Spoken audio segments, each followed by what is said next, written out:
নমস্কার, আপনারা দেখছেন এখন দাসপুর বার্তা। বৈঠকি আড্ডায় নববর্ষ বরণ ও পান্তা ভাতে বেগুন পোড়ায় প্রীতিভোজ নাড়াজোলে। ঐতিহাসিক নাড়াজোল রাজবাড়িতেও সঙ্গীত ও সংস্কৃতিপ্রেমী রাজা মহেন্দ্রলাল খানের সময় বাংলা নববর্ষ বরণ প্রথা চালু ছিল। এতে উপস্থিত সকল অতিথি ও প্রজাবর্গকে পোড়া আমের শরবত, লাড্ডুতে প্রাথমিক আপ্যায়ন এবং নাচ গান শেষে মধ্যাহ্নে পান্তা ভাতে বেগুন পোড়া, আলু পোস্ত, আলু ভাতে, পকোড়া, চাটনি সহযোগে প্রীতিভোজ করানো হতো। সেই ঐতিহ্যবাহী রীতি অনুসরণে বন্দিশ গোষ্ঠী তাদের ষষ্ঠ বর্ষেও বাংলার নববর্ষ 1433 বঙ্গাব্দ বরণে পয়লা বৈশাখ বৈঠকি আড্ডায় মায়ের হাতে রান্না, আলোচনা সহ বাংলার লোকগান, সানাই বাদন, রবীন্দ্রসঙ্গীত, নজরুল গীতি, কবিতা পাঠ, আবৃত্তি, নৃত্য প্রদর্শনে বাংলার চিরায়ত সাংস্কৃতিক চর্চায় মনোজ্ঞ আসর বসিয়েছে। সাথে মধ্যাহ্নে পংক্তি ভোজনে পরিতৃপ্তি। বন্দিত গোষ্ঠীর কর্ণধার, গবেষণামূলক নাড়াজোল এক অনন্য জনপদ গ্রন্থকার দেবাশিস ভট্টাচার্য এদিনের মঞ্চে খেরোর খাতা ষষ্ঠ বর্ষ সংখ্যাও প্রকাশ ঘটিয়েছেন। আর সম্পাদনায় মায়ের হাতে রান্না বিষয়ক কাহিনী উপস্থাপনায় এদিন জেলার বিভিন্ন প্রান্ত থেকে, ভিন্ন জেলা থেকেও আগত প্রতিনিধি সহ এলাকাবাসীদের উপস্থিতিতে এরই কয়েক ঝলক এখন দাসপুর বার্তায়। নাড়াজোল থেকে রিপোর্টে শ্যাম সুন্দর দলুইর সাথে শ্রীকান্ত কদম। Like and follow with subscribe এখন দাসপুর বার্তা। এই দাসপুর বার্তায় যুক্ত হন, আলোর পথে এগিয়ে চলুন।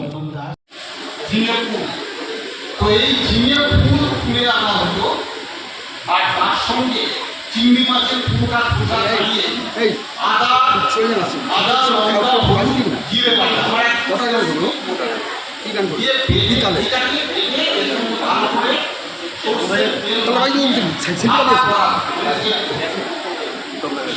খাবার রেডি করতে হবে।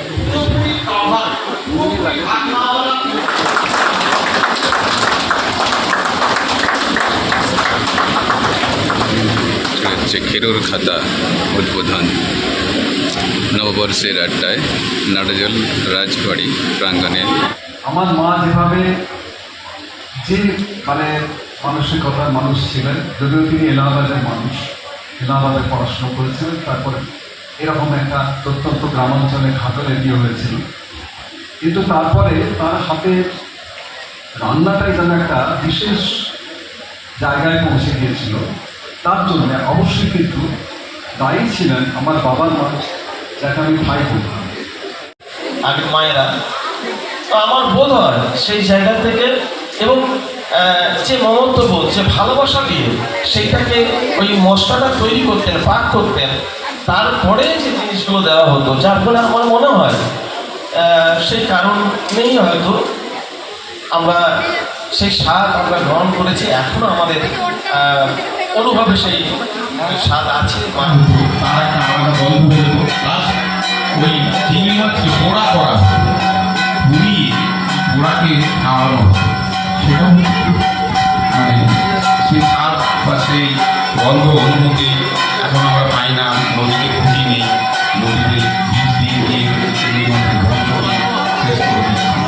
দেখো এই সমস্ত অনেক বৈঠকি আড্ডা, মায়ের হাতে রান্না, নববর্ষ বরণ, এই সম্পর্কে বন্দিশের লক্ষ্য কি? আমরা প্রতি বছরই একটি করে বিষয় নির্বাচন করি আড্ডার।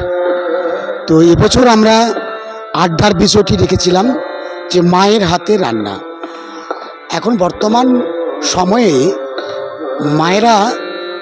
মায়ের হাতে রান্নার যে স্বাদ, বর্তমান প্রজন্ম একটু একটু করে সরে যাচ্ছে। একটু বড় হলেই তাকে চড়াচ্ছে কোনো একটা মিশন স্কুলে, সেখানে সে খাচ্ছে, সেখানে মায়ের হাতে রান্নার স্বাদ সে পাচ্ছে না। সেখান থেকে বেরিয়ে আসছে, তারপরে সে চলে যাচ্ছে কোনো হায়ার স্টাডি করতে, কোনো মেসে থাকতে হচ্ছে তাকে, সেখানে মাসি রান্না খাচ্ছে। কিন্তু বাড়িতেও কাজের লোক রেখে দেওয়া হচ্ছে, রান্নার মাসি রেখে দেওয়া হচ্ছে। তো মায়ের হাতের যে একটা স্বাদ, একটা যে অনুভূতি, সেই অনুভূতিটা কিন্তু বর্তমান প্রজন্মের কাছ থেকে কিন্তু আস্তে আস্তে সরে যাচ্ছে। আমরা আমাদের এই আলোচনার মধ্যে দিয়ে আমরা চেষ্টা করেছিলাম যে অতীতে মায়ের যে হাতের রান্না, সেই রান্না বর্তমান মায়েদের যে হাতের রান্না, সেই রান্নার যে কত পার্থক্য হচ্ছে, বিবর্তন ঘটছে সময়ের সঙ্গে সঙ্গে। এখন ফেসবুক থেকে রান্না হচ্ছে, তার পরিমাণ ফেসবুক থেকে বলে দিচ্ছে যে এই পরিমাপে দাও, এই পরিমাপে করো। কিন্তু আমাদের যে পরম্পরাগতভাবে ঠাকুমা, তার শাশুড়ি মা যেভাবে একটা পরম্পরাগত যে মাত্রা বোধে যে রান্না করতেন, যে পরিমাণে দিক না কেন তার যে স্বাদ অতুলনীয় হতো, এটা কিন্তু বর্তমান দিনে নেই। এই অনুশীলনটা কিন্তু বর্তমান দিনে প্রয়োজন। এইটাই নিয়ে আমাদের এই বছরের বিষয় ছিল নববর্ষের আড্ডায় মায়ের হাতের রান্না। কিন্তু মা ঠাকুমারা যেটা বলে দিতেন তার প্রজন্মকে, তো সেটা ফেসবুকের মাধ্যমে জানলে বাধা কোথা, সেটা তো আরো না না না না না, আমি জানলে বাধা বলছি। মা ঠাকুমরা তো বলছে না মা ঠাকুমা বললে তো ভালো হতো, বলছে তো ইউটিউবাররা বা যারা ব্লগ করছে যে একটা ভালো রেসিপি তৈরি করেছি দেখুন। কিন্তু মা ঠাকুমা দিয়ে এলে তো সেটা ভালো হতো, আর প্রচারিত হতো। তা তো হচ্ছে না, করছে তো ব্লগাররা। কিন্তু বাড়ির লোকেদের বাদ দিয়ে সব রান্না বান্না চলবে না, আর নতুন করে মাংসের ঝোল হচ্ছে। এই যে ব্লগারদের যে হেসেলের মধ্যে ঢুকে যাচ্ছে, আমাদের পরম্পরাটা নষ্ট হয়ে যাচ্ছে। আমাদের বক্তব্য এটাই। আর আর কি থাকছে সাংস্কৃতিক? আমাদের সাংস্কৃতিক অনুষ্ঠান, কবিতা ছিল, থেকেই গান ছিল, নৃত্য ছিল, এখন উচ্চাঙ্গ সঙ্গীত হচ্ছে, সঙ্গীত একটি। তারপরেই আমাদের সানাই বাদন আছে। আজ থেকে ধরুন না 50 বছর আগে পর্যন্ত নারাজ রাজবাড়িতে সকাল সন্ধ্যে সানাই বাজত। সেই সানাই বন্ধ হয়ে গেছে জমিদারি প্রথা চলে যাওয়ার সঙ্গে সঙ্গে। আমরা আজকে আবার সেই সানাইকে ফিরে এনেছি।